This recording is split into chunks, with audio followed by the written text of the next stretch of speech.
उद्या अर्थात दिनांक 21 सप्टेंबर रोजी जे खंडग्रास सूर्यग्रहण आहे, हे ग्रहण भारतामध्ये कुठेही दिसणार नाही।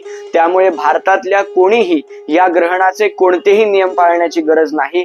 विशेष करून गर्भवती स्त्रिया किंवा वृद्ध जे आहेत त्यांना सुद्धा कोणतेही ग्रहणाचे नियम नाहीत। त्याचबरोबर उद्याचा महत्त्वाचा दिवस म्हणजे सर्वपित्री अमावस्या।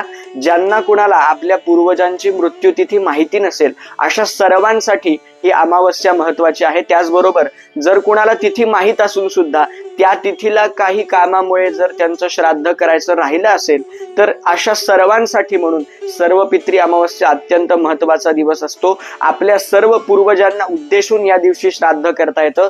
जर श्राद्ध करणं शक्य नसेल तर निदान गाईला, कावळ्याला आणि कुत्र्याला हा आपण घास नक्की भरवायचा आहे।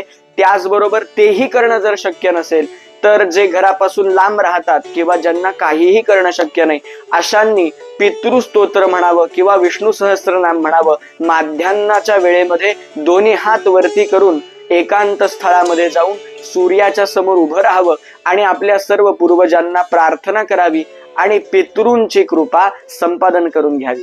जय जय रघुवीर समर्थ।